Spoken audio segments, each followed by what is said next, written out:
Assalamualaikum warahmatullahi wabarakatuh dan selamat pagi. Saya Muhammad Farid bin Rahat daripada Kolej Komuniti Rompin sebagai pembentang, dan ahli kumpulan saya ialah Ayub Khan dan juga Halim bin Paimun. Jadi pada hari ini saya nak menerangkan tentang kajian tahap kepuasan pelanggan terhadap kemudahan dan perkhidmatan produk smart solar digital signage di masjid dan surau yang terpilih di Malaysia. Okey, sebagai pengenalan, selaras dengan perkembangan teknologi terkini lah. Kalau kita tahu sekarang ni negara kita dan juga dunia menuju kepada era 4.0, iaitu revolution industry. Jadi smart solar digital signage juga tak terkecuali menggunakan teknologi yang terkini sebagai pembaikan lah dan upgrade daripada yang manual, analog dan juga kepada digital lah. Jadi kalau kita tengok sekarang ni masjid-masjid dan pusat-pusat Islam pun banyak menggunakan digital signage, paparan secara digital maklumat-maklumat yang terkini. Okey, seterusnya penyataan masalah fungsi paparan digital ni, kebanyakan masjid ni dia guna secara analog dan tak sepenuhnya secara digital. Jadi kos lebih elok kalau kita buat dia secara digital. Dan yang keduanya, kos pemasangan dan kos baik pulih yang tinggi. Sebab apa?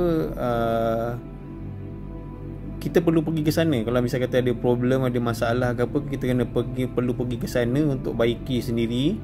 Dan kos pemasangan yang ada sekarang ni, produk yang ada pun agak tinggi lah.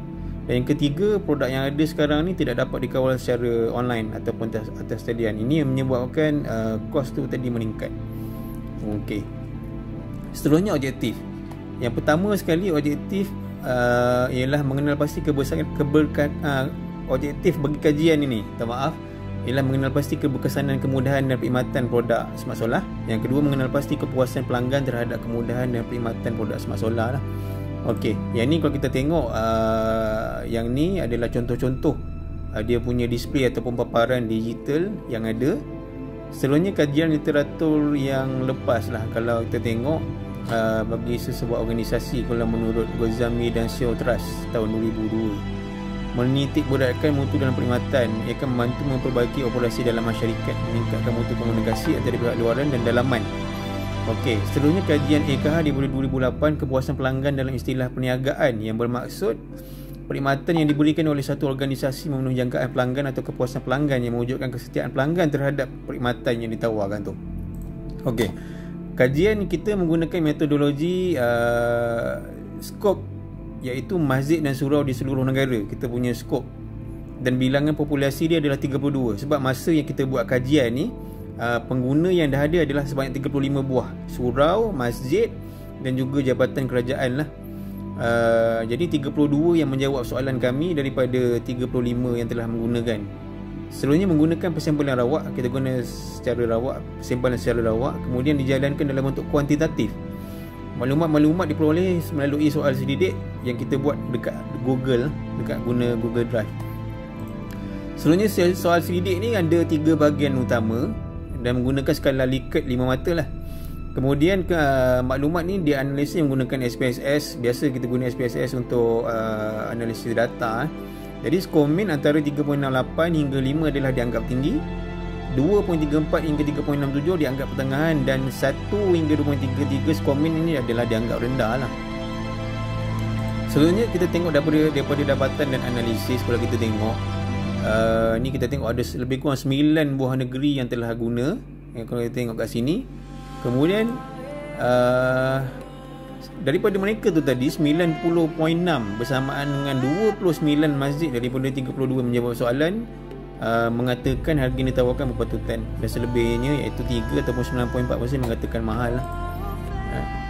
Seterusnya, dari segi penjimatan, kos itu menjimatkan masjid dan surau ataupun jabatan kerajaan tu lah. 31 memang mengatakan harganya memang berpatutan. Dia punya bukan harga, maaf, kos penjimatan memang berpatutan lah, iaitu 96.9, iaitu bersamaan 31 daripada 32 yang menjawab soalan. Kemudian kita tengok dapatan analisis ni ada pelbagai fungsi. Kita tengok dekat jadual ni, kesesuaian produk, kemudian menarik minat dan menikmati cita rasa pengguna, iaitu dia punya paparan interaktif tadi. Kemudian dia dari segi penggunaan mudah dikendalikan dan video-video manual penggunaan yang kita beri.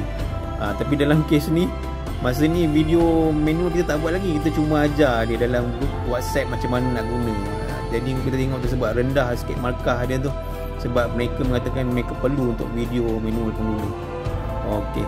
Seterusnya kita tengok bahagian C pula, sama ada mereka berpuas hati terhadap tempoh pemulihan. Sebab dalam bahagian C ni bahagian penyelenggaraan, kalau ada problem ke apa, mereka akan kontak kita balik, akan kontak kami.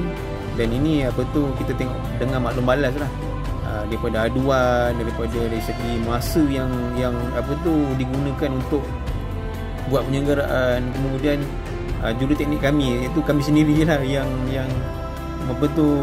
menyelesaikan masalah, dan juga penyelesaian yang diambil tu adalah berkesan ataupun tak, dan hampir kesemuanya mengatakan memang berpuas hati lah dengan yang telah kita buat dari segi bahagian penyelenggaraan dan perkhidmatan.